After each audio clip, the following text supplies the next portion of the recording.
Existe uma dor que poucas pessoas conseguem explicar. A dor de uma mãe vendo o próprio filho se perder no mundo. Imagine acordar todos os dias sem saber se seu filho vai voltar vivo para casa. Imagine chorar escondida para ninguém perceber seu sofrimento. Imagine ouvir pessoas dizendo: seu filho não tem mais jeito.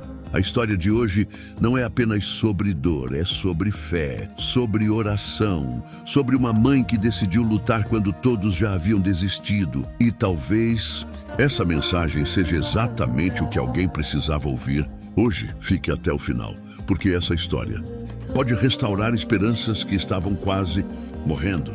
Maria morava em um bairro simples, as ruas eram apertadas, as casas pequenas e a violência fazia parte da rotina. Mesmo vivendo dificuldades, ela sempre tentou criar o filho da melhor maneira possível. Seu menino se chamava Lucas. Desde pequeno, Lucas era carinhoso. Gostava de correr pela casa, abraçar a mãe e dizer: mãe, quando eu crescer, vou cuidar da senhora. Maria sorria. Ela acreditava que Deus tinha um propósito lindo para o filho. Mas a vida começou a mudar. Quando Lucas entrou na adolescência, Maria precisou trabalhar ainda, mas não saía cedo, voltava tarde. E aos poucos, percebeu o filho ficando distante. Primeiro vieram as amizades erradas, depois as mentiras, depois as noites fora de casa. Maria sentia no coração que algo estava acontecendo. Uma noite, quando Lucas chegou em casa, ela percebeu os olhos vermelhos, o cheiro estranho na roupa, as respostas agressivas. Seu coração apertou. Mãe, para de cuidar da minha vida. Aquela frase atravessou a alma dela, mas ela não brigou. Naquela noite, entrou no quarto, ajoelhou ao lado da cama e chorou diante de Deus. Senhor, não deixa meu filho se perder. Os meses passaram e a situação piorou. Lucas começou a usar drogas. No início, eram coisas leves, como os amigos diziam. Depois vieram substâncias mais pesadas. O menino alegre começou a desaparecer. O sorriso sumiu, a paz sumiu, a inocência sumiu. Maria viu o filho definhando. Diante dos próprios olhos, ela tentava conversar, tentava abraçar, tentava aconselhar. Mas Lucas já estava dominado pelo vício, e o vício transforma pessoas. Ele começou a vender objetos de casa. Primeiro pequenas coisas, depois televisão, de micro-ondas, ferramentas. Até o ventilador da mãe desapareceu. Maria sabia o motivo, mas continuava em silêncio. Não porque aceitava aquilo, mas porque entendia que seu filho estava doente. As pessoas começaram a comentar: seu filho virou bandido, não tem mais solução. Você perdeu esse menino. Cada comentário era como uma faca no coração dela. Mas havia algo que ninguém conseguia arrancar daquela mulher: a fé. Todas as noites, Maria fazia a mesma coisa. Fechava a porta do quarto, pegava a Bíblia velha já molhada de lágrimas e orava. Às vezes, passava horas falando com Deus. Mesmo cansada, mesmo destruída emocionalmente, ela dizia: Senhor, o mundo pode desistir dele, mas eu não vou desistir do meu filho. Certa madrugada, Lucas chegou completamente alterado. Bateu na porta com violência. Maria abriu assustada. Ele estava machucado, com sangue na camisa, os olhos perdidos. Naquele instante, o coração dela quase parou. Mãe, me ajuda. Ela o colocou para dentro, limpou os ferimentos, fez comida, e enquanto cuidava dele, lágrimas caíam silenciosamente dos seus olhos, porque nenhuma mãe está preparada para ver um filho destruído. Na manhã seguinte, Lucas foi embora novamente, e dias depois, Maria recebeu uma notícia desesperadora. O filho havia sido preso. Naquele momento, ela sentiu as pernas fraquejarem. Parecia o fundo do poço. Enquanto caminhava até a delegacia, Maria chorava sem parar. As pessoas olhavam, algumas com pena, outras julgando. Quando chegou lá e viu o filho atrás das grades, seu coração se despedaçou. Lucas abaixou a cabeça de vergonha. Mãe, me perdoa. Maria segurou as grades e respondeu chorando: Filho, eu te amo e Deus ainda vai mudar sua vida. Talvez qualquer outra pessoa tivesse desistido ali, mas mães de oração são diferentes. Elas continuam acreditando, mesmo quando tudo parece impossível. Os dias passaram. Lucas saiu da prisão, mas voltou para as drogas. E então veio a pior fase. Ele passou a dormir nas ruas. Ficava dias desaparecido. Maria saía pelas madrugadas procurando o filho. Andava por becos perigosos, praças escuras, terrenos abandonados, tudo para encontrar Lucas, que certa noite chuvosa, ela o encontrou deitado em uma calçada, magro, ponto sujo, tremendo.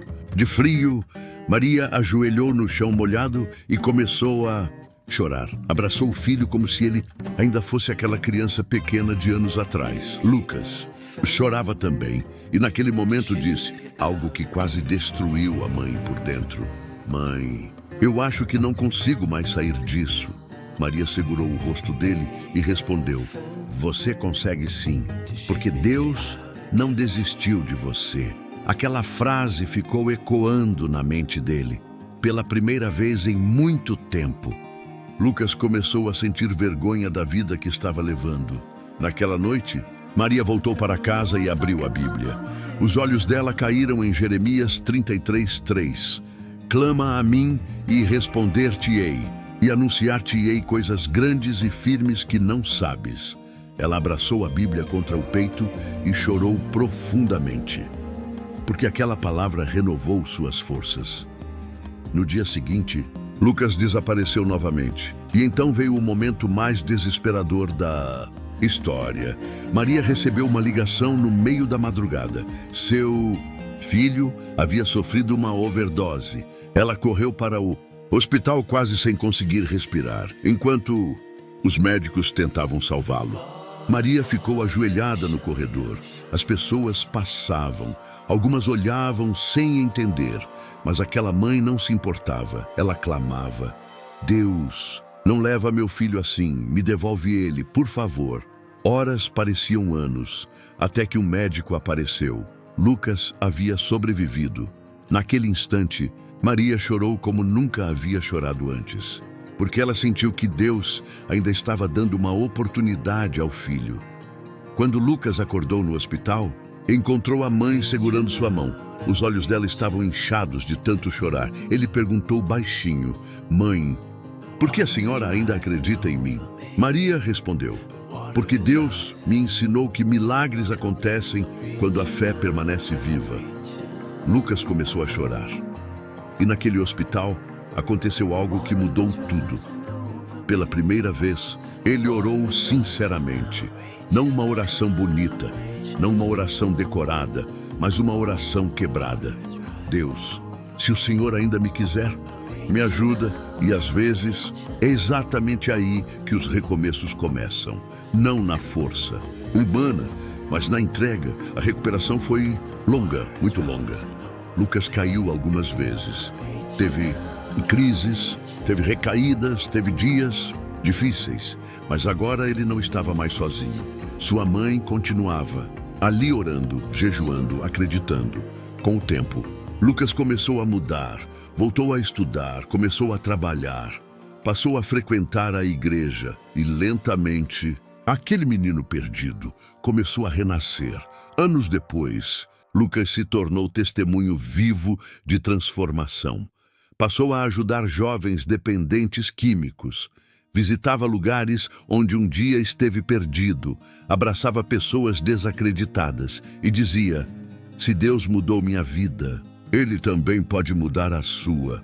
Mas havia uma cena que nunca saiu da memória dele. A mãe ajoelhada no corredor do hospital, chorando e orando por sua vida. Porque existem orações de mãe que atravessam o céu. Talvez hoje exista alguém assistindo este vídeo e chorando em silêncio. Talvez seja uma mãe sofrendo pelo filho. Talvez seja alguém que já perdeu as esperanças. Mas escute isso, enquanto existe oração, existe esperança. Deus ainda transforma histórias. Ele ainda restaura famílias, ainda levanta pessoas destruídas. A Bíblia está cheia de recomeços.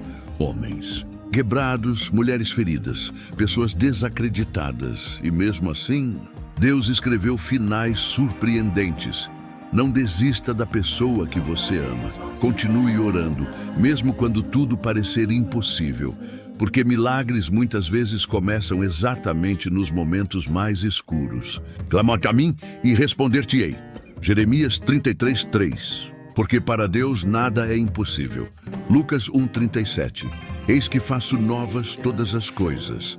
Apocalipse 21:5. Essa história tocou seu coração. Deixe seu like, compartilhe este vídeo com alguém que precisa renovar a fé e inscreva-se no canal. E escreva nos comentários: eu creio em milagres, porque talvez hoje Deus esteja começando uma nova história na vida de alguém.